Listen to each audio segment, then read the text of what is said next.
Hello friends, welcome to our channel Triangle Civil Academy. இன்னைக்கு நம்ம பார்க்க போகிற டாபிக் வந்து டூ வே ஸ்லாப்.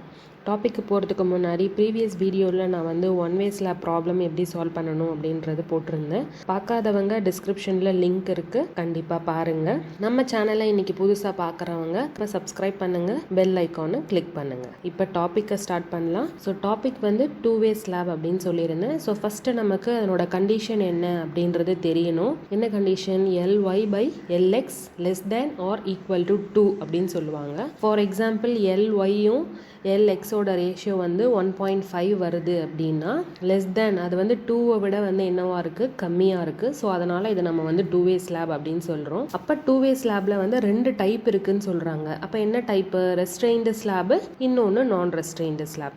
அப்போ ரெஸ்ட்ரெயின் ஸ்லாப்னா கார்னர்ஸ் ஆர் எல்டு டவுன் அப்படின்னு சொல்கிறாங்க. கார்னர்ஸ் ஆர் எல்டு டவுன்னா இப்போ ஸ்லாப்ல வந்து என்ன ஆகும், நம்ம வந்து லோடு வந்து ஆக்ட் ஆகும். யூடிஎல் லோடு தான் நம்ம கொடுத்துருப்போம். அந்த யூடிஎல் லோடு வந்து ஆக்ட் ஆகும்போது பெண்டிங் ஆக்ஷன் வந்து நடக்கும். அந்த பெண்டிங் ஆக்ஷன் வந்து நடக்கும்போது 4 கார்னர்ஸும் வந்து என்ன ஆகும்னா லிஃப்ட் ஆகும். அப்போ நம்ம என்ன பண்ணணும்? To prevent corners from lifting, அந்த லிஃப்ட் ஆகிற அந்த இதை வந்து அந்த ஆக்ஷனை வந்து நம்ம தடுக்கணும். அதை தடுக்கிறதுக்கு நம்ம என்ன பண்ணணும்னா providing a fixity at support by beam or wall.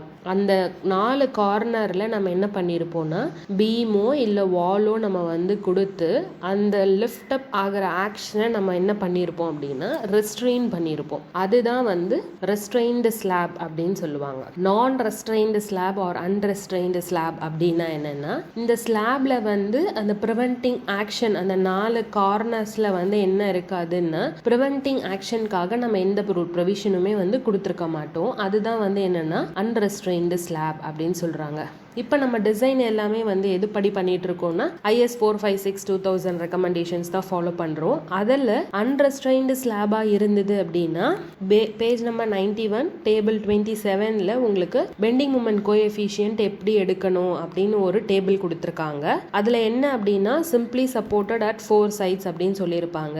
அந்த டேபிள்ல போய் பார்த்தீங்கன்னா ly/lxோட ரேஷியோவை வச்சு alpha x and alpha y அப்படின்றத நம்ம ஃபைண்ட் அவுட் பண்ணுவோம். அதை ஃபைண்ட் அவுட் பண்ணிட்டு MUX moment in shorter span, moment in longer span, இது ரெண்டுத்தையுமே நம்ம வந்து என்ன பண்ணுவோம்னா ஃபைண்ட் அவுட் பண்ணுவோம். அதுக்காக தான் இந்த டேபிள் நமக்கு வந்து யூஸ் ஆகுது. இதே வந்து ரெஸ்ட்ரெயின்டு ஸ்லாபா இருந்தது அப்படின்னா என்னன்னா இங்கேயும் இதே மாதிரி ப்ரொவிஷன்ஸ் கொடுத்துருப்பாங்க. பட் வந்து இங்கே வந்து 9 கண்டிஷன் இருக்கு. அந்த 9 கண்டிஷன்லேருந்து நமக்கு நம்மளோட பேனல்லேருந்து எந்த இதில் இருக்கு கண்டிஷனில் இருக்குன்னு பார்த்துட்டு நம்ம வந்து பெண்டிங் மூமெண்ட் கோஎஃபிஷியன்ட் எடுக்கணும். இங்கேயுமே வந்து பார்த்தீங்கன்னா டேபிளில் ly/lx ரேஷியோவை வச்சு நம்மளோட பேனல் வந்து எந்த கண்டிஷன் அப்படின்னு நீங்கள் பார்க்கணும். இன்டீரியர் பேனலா இல்லை ஒன் ஷார்டேஜ் கண்டினியூஸா அப்படின்ட்டு இங்கே வந்து நீங்கள் பார்த்தீங்கன்னா லெஃப்ட் சைடில் நீங்கள் பாருங்கள் கோட் புக்கில் என்ன கண்டிஷன், அந்த கண்டிஷனுக்கு ly/lx என்ன வருதோ ஆல்ஃபா எக்ஸோட கோஎஃபிஷியன்ட் வந்து நீங்கள் ஃபைண்ட் அவுட் பண்ணணும். இங்கே வந்து பார்த்தீங்கன்னா இந்த வெர்டிக்கல் காலம்ல நான் சொல்லிட்டு இருக்கேன். தென் ஆல்ஃபா ஒய்யோட கோஎஃபிஷியன்ட் வந்து என்ன அப்படின்றத நீங்க பார்க்கணும். இது ரெண்டுமே சூஸ் பண்ணி இதுல இருந்து ஷார்ட்டர் ஸ்பேன் மூமெண்ட்டும் லாங்கர் ஸ்பேன் மூமெண்ட்டும் தான் நம்ம வந்து என்ன பண்ணுவோம்னா டிசைன் பண்ணுவோம். இதுவும் கோட் புக்ல பேஜ் 91 டேபிள் 26ல இருக்கு. ஓகேங்களா? இப்போ அந்த கண்டிஷன்னா என்னென்ன அப்படின்னு சொல்லிட்டு நம்ம ஒன்னொன்னா வந்து பார்க்க போறோம். ஸோ ஃபர்ஸ்ட் கேஸ் வந்து என்ன அப்படின்னா இன்டீரியர் பேனல் அப்படின்னு சொல்றாங்க. ஸோ இன்டீரியர் பேனல் அப்படின்றது என்னன்னா சென்டரா, தட் இஸ் எல்லா சைட்லயுமே வந்து உங்களுக்கு என்ன இருக்கும் அப்படின்னா ஸ்லாப்ஸ் வந்து இருக்கும். இங்க பாருங்க டயக்ராம்ல ஏரோஸ் வந்து லெஃப்ட் சைடும் இருக்கு, டாப்லயும் இருக்கு, ரைட் சைட்லயும் இருக்கு, பாட்டம்லயும் இருக்கு. இந்த 4 சைட்லயுமே அப்ப வந்து உங்களுக்கு ஸ்லாப் வந்து கண்டினியூ ஆகுது. அந்த மாதிரி இருந்தது அப்படின்னா அது வந்து இன்டீரியர் பேனல் அப்படின்னு சொல்லுவாங்க. அடுத்தது நம்பர் 2 கேஸ் 2 வந்து என்ன சொல்றாங்கன்னா ஒன் ஷார்டேஜ் வந்து கண்டினியூஸ் அப்படின்னு சொல்றாங்க. அப்போ ஒன் ஷார்டேஜ் வந்து கண்டினியூஸ் அப்படின்றது என்னன்னா இங்க நமக்கு ஃபிக்ஸ்டு அப்படின்ற சிம்பிள் இங்க இருக்கு இல்லையா, இந்த லெஃப்ட் சைட்ல ஏரோஸ் வந்து கண்டினியூ ஆகுது. அது வந்து இந்த பக்கம் இருக்கிறது வந்து டாப்ல இருக்கிறது லாங் எட்ஜ், கீழே பாட்டம் இருக்கிறதும் லாங் எட்ஜ். இங்க வந்து தட் இஸ் ரைட் சைட்ல இருக்கிறது வந்து என்ன அப்படின்னா உங்களுக்கு ஷார்டேஜ். அந்த ஷார்டேஜ் வந்து என்ன ஆகுதுன்னா கண்டினியூ ஆகுது. மற்றது வந்து லாங் எட்ஜ் தான் உங்களுக்கு கண்டினியூ ஆகுது. ஸோ இங்க வந்து நம்மளோட கண்டிஷன் என்னன்னா one shortage is continuous. So நான் நம்பர் 2 இந்த ஓவரால் டயக்ராமில் பாருங்கள், நம்பர் 2 அப்படின்றத நான் எடுத்திருக்கேன். One short edge is continuous அப்படின்றது. தென் அடுத்து கேஸ் நம்பர் 3. கேஸ் நம்பர் 3ன்றது வந்து என்னன்னா one long edge is discontinuous அப்படின்னு சொல்றாங்க. ஒன் லாங் எட்ஜ் வந்து டிஸ்கண்டினியூஸ் அப்படின்னா இங்க ஃபிக்ஸ்டா இருக்கு இல்லையா, இந்த ஃபிக்ஸ்டா இருக்கிறதுல பாருங்க இந்த எட்ஜ் வந்து எனக்கு என்ன ஆகல அப்படின்னா வந்து கண்டினியூ ஆகல. மற்ற சைட்ஸ்ல இருக்கிற எட்ஜஸ் எல்லாமே வந்து எனக்கு கண்டினியூ ஆகுது. லாங் ஏஜ் அப்படின்னா வந்து என்னோட வேல்யூ வந்து இங்கன்னா 5 மீட்டர். ஸோ அந்த 5 மீட்டர் எனக்கு வந்து என்ன ஆகலைன்னா இந்த சைடு வந்து எனக்கு கண்டினியூ ஆகலை. ஏரோஸ் போட்டிருக்க மற்ற சைட்ஸ் எல்லாமே வந்து எனக்கு கண்டினியூ ஆகுது. தென் அடுத்து ஃபோர்த் ஒன் என்ன அப்படின்னா fourth case 2 adjacent edges discontinuous அப்படின்னு சொல்றாங்க. ஸோ ஏரோ போட்டிருக்க சைடு வந்து பாருங்க நமக்கு வந்து என்ன ஆகுது அப்படின்னா கண்டினியூ ஆகுது. மற்ற 2 சைடு வந்து என்ன ஆகலை அப்படின்னா எனக்கு வந்து கண்டினியூ ஆகலை. ஸோ நம்பர் 4 எங்க இருக்குன்னு பாருங்க, அந்த 4ஓட வேல்யூ தான் அங்க இருக்கு. 2 adjacent edge மட்டும் நமக்கு என்ன ஆகுதுன்னா கண்டினியூ ஆகுது. அதுல வந்து ஒரு லாங் எட்ஜ் ஒரு ஷார்ட் எட்ஜ் நமக்கு வந்து இங்க இருக்கு. தென் அடுத்து ஃபிஃப்த் கேஸ் வந்து பாருங்க 2 ஷார்ட் எட்ஜஸ் டிஸ்கண்டினியூஸ். நம்பர் 5 ஏரோ வந்து பாருங்க என்னது ஷார்ட் எட்ஜ் தான் நமக்கு வந்து என்ன ஆகணும்னா டிஸ்கண்டினியூ ஆகணும். ஸோ இங்க பாருங்க 4 மீட்டர், இங்க நம்பர் 5க்கு வந்து பாருங்க லாங் எட்ஜ் வந்து 5 மீட்டர். லாங் எட்ஜ் வந்து எனக்கு என்ன ஆகுதுன்னா கண்டினியூ ஆகுது. ஷார்ட் எட்ஜ் வந்து எனக்கு என்ன ஆகுது அப்படின்னா வந்து டிஸ்கண்டினியூ ஆகுது. அதாவது டிஸ்கண்டினியூனா என்னன்னா அங்க ஸ்லாப் வந்து இல்ல அப்படின்றது தான் வந்து மீனிங். தென் அடுத்து கேஸ் 6. கேஸ் 6ல வந்து பாத்தீங்கன்னா 2 long edges is discontinues. 2 long edge வந்து இங்க டிஸ்கண்டினியூஸ் சொல்லியிருக்காங்க. இங்க லாங் எட்ஜ்னா எது 6 மீட்டர் தான் எனக்கு வந்து என்னன்னா லாங் எட்ஜ். இந்த 6 மீட்டர் லாங் எட்ஜ் அப்படின்றது வந்து எனக்கு என்ன ஆகுது டிஸ்கண்டினியூஸ் ஆகுது. மற்ற ஷார்ட் எட்ஜ் ரெண்டுமே வந்து கண்டினியூ ஆகுது. ஏரோ எந்த டைரக்ஷன்ல போகுதோ அந்த சைடு வந்து எனக்கு கண்டினியூ ஆகுதுன்னு அர்த்தம். இந்த மாதிரி லைன் லைனா போட்டிருக்கிறது எல்லாமே வந்து என்னது டிஸ்கண்டினியூ ஆகுது அப்படின்றது தான் மீனிங். இந்த டயக்ராம் பாத்தீங்கன்னா நல்லா உங்களுக்கு புரியும். தென் அடுத்து கேஸ் 7 3 edges discontinuous. 3 எட்ஜ் வந்து டிஸ்கண்டினியூஸ்னு சொல்லியிருக்காங்க. அதுல என்னது ஒன் லாங் எட்ஜ் வந்து என்ன ஆகுது அப்படின்னு பாத்தீங்கன்னா கண்டினியூ ஆகுது. ஒன் லாங் எட்ஜ் மட்டும் தான் கண்டினியூ ஆகுது. இங்க நம்மளோட சைஸ் இங்க என்ன பாருங்க 4 மீட்டர் இருக்கு, இது வந்து 5 மீட்டர் இருக்கு. இதுல 3 எட்ஜ் வந்து என்ன ஆகுது அப்படின்னா டிஸ்கண்டினியூ ஆயிடுச்சு. அதுல ஒரு லாங் எட்ஜ்னு பாத்தீங்கன்னா 5 மீட்டர், அது மட்டும் எனக்கு வந்து இங்க என்ன ஆகுதுன்னா கண்டினியூ ஆகுது. நீங்க டயக்ராமும் அந்த சைஸும் வச்சு பாத்தீங்க அப்படின்னா தான் உங்களுக்கு இந்த கேசஸ் எல்லாமே வந்து புரியும். தென் அடுத்து கேஸ் 8. கேஸ் 8 வந்து 3 edges discontinuous. அதுல ஒன் ஷார்ட் எட்ஜ் மட்டும் தான் கண்டினியூ ஆகணும்னு சொல்றாங்க. இங்க டயக்ராம்ல பாருங்க ஷார்ட் எட்ஜ்னா இதுல வந்து என்னன்னா 5 மீட்டர் தான். ஒரு 5 மீட்டர் ஷார்ட் எட்ஜ் மட்டும் தான் வந்து எனக்கு கண்டினியூ ஆகுது. ஏரோ எந்த பக்கம் போகுது லெஃப்ட் சைடு போகுது, அந்த சைடு மட்டும் தான் எனக்கு வந்து கண்டினியூ ஆகுது. மத்தது எல்லாமே வந்து எனக்கு கண்டினியூ ஆகல. தென் லாஸ்ட் ஒன் என்ன அப்படின்னா 4 edges discontinuous. இங்க நம்பர் 9 நான் போட்டிருக்கேன். இங்க பாருங்க எந்த எட்ஜுமே வந்து எது கூடயுமே எனக்கு வந்து கண்டினியூ ஆகல அப்படின்னு சொல்லிட்டு இங்கேயே நான் வந்து மென்ஷன் பண்ணிருக்கேன். ஏரோ எந்த சைடு வந்து போகுதோ அது வந்து கண்டினியூஸ் எட்ஜ், இந்த மாதிரி ஃபிக்ஸ்டா இருக்கிறது எல்லாமே வந்து டிஸ்கண்டினியூஸ் எட்ஜ் அப்படின்றது. ஸோ இதை வச்சுதான் நம்ம வந்து இந்த இன்டீரியர் பேனலா இல்ல என்ன கண்டிஷன் அப்படின்ற பவுண்டரி கண்டிஷன் எப்படின்றத வந்து நம்ம சூஸ். ரெஸ்ட்ரெயின்டு ஸ்லாபுக்கு எப்படி பவுண்டரி கண்டிஷன் எடுக்கணும் அப்படின்றது உங்களுக்கு புரிஞ்சிருக்கும்னு நினைக்கிறேன்.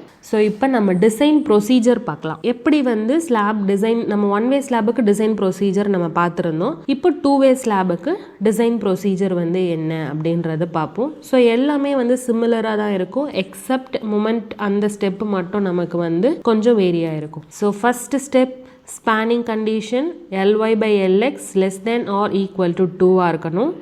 அந்த மாதிரி இருந்ததுன்னா அது வந்து 2 வே ஸ்லாப். தென் அடுத்து எஃபெக்டிவ் டெப்த் கண்டுபிடிக்கணும். பேஜ் 39 கிளாஸ் 24.1 அந்த இடத்துல நீங்க போயிட்டு என்ன பண்ணணும்னா என்னோட எஃபெக்டிவ் டெப்த் ஸ்மால் டி கண்டுபிடிக்கிறதுக்கு formula span by basic value into modification factor. இங்க 2 வே ஸ்லாபுக்கு சிம்பிளி சப்போர்ட்டடா இருந்ததுன்னா 35, கண்டினியூஸ் ஸ்லாபா இருந்ததுன்னா வந்து 40 அப்படின்னு நம்ம வந்து எடுத்துக்கணும் கண்டிஷன். அந்த கண்டிஷனை தான் இந்த ஸ்பேன் பை பேசிக் வேல்யூ இந்த இடத்துல போடணும். தென் FE41/5 ஸ்டீலா இருந்தது அப்படின்னா இந்த 35ஓட இந்த 0.8 நீங்க வந்து மல்டிப்ளை பண்ணிட்டு தான் பேசிக் வேல்யூ போடணும். தென் மாடிஃபிகேஷன் ஃபேக்டர் நம்ம ஆல்ரெடி சொன்ன மாதிரி நம்ம வந்து அசியூம் பண்ணிக்கணும். தென் அடுத்து third step effective span. Effective span page 34 clause 22.2.a இங்கே போயிட்டு நீங்கள் வந்து clear span plus effective depth then center to center of support இதில் whichever is less அப்படின்றத நீங்கள் எடுத்துக்கணும். ஸ்டெப் 4 வந்து load calculation. இந்த load calculationல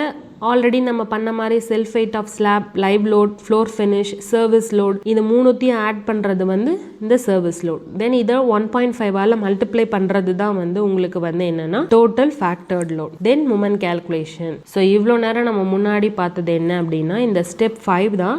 ரெஸ்ட்ரெயின்டு ஸ்லாபாக இருந்ததுன்னா டேபிள் 26 பேஜ் 91, அன்ரெஸ்ட்ரெயின்டு ஸ்லாபாக இருந்ததுன்னா table 27 page 91. So MUX and MUY இந்த alpha x and alpha y கோஎஃபிஷியன்ட்டை தான் நம்ம அந்த டேபிள்ல இருந்து எடுப்போம். Then same procedure depth check பண்ணுறதுக்கு M equal to 0.138 FCK BD square. So D required should be always எப்படி இருக்கணும்னா greater-ஆ இருக்கணும் D provided விட. That is D provided வந்து உங்களுக்கு அதிகமாக இருக்கணும். Then step 7 இந்த இடத்துல நம்ம moment வந்து AST வந்து எப்படி ப்ரொவைட் பண்ணுவோம்னா ஷார்ட்டர் ஸ்பேனுக்கும் நம்ம ரெயின்ஃபோர்ஸ்மெண்ட் ப்ரொவைட் பண்ணணும், லாங்கர் ஸ்பேனுக்கும் நம்ம வந்து ரெயின்ஃபோர்ஸ்மெண்ட் ப்ரொவைட் பண்ணணும். இங்கேயே நம்ம கண்டுபிடிக்கிறது 2 மூமெண்ட் கண்டுபிடிச்சிருப்போம். அந்த 2 மூமெண்ட்டுக்குமே நீங்க வந்து என்ன பண்ணணும்னா AST ஃபைண்ட் அவுட் பண்ணணும். MUX வச்சு ஒரு AST, MUY வச்சு ஒரு AST, shorter span reinforcement and longer span reinforcement. Then ரெண்டுத்துக்குமே நீங்கள் வந்து என்ன கண்டுபிடிக்கணும், ஸ்டெப் 9 ஸ்பேசிங் வந்து கண்டுபிடிக்கணும். ஷார்ட்டர் ஸ்பேனுக்கு என்ன ஸ்பேசிங்,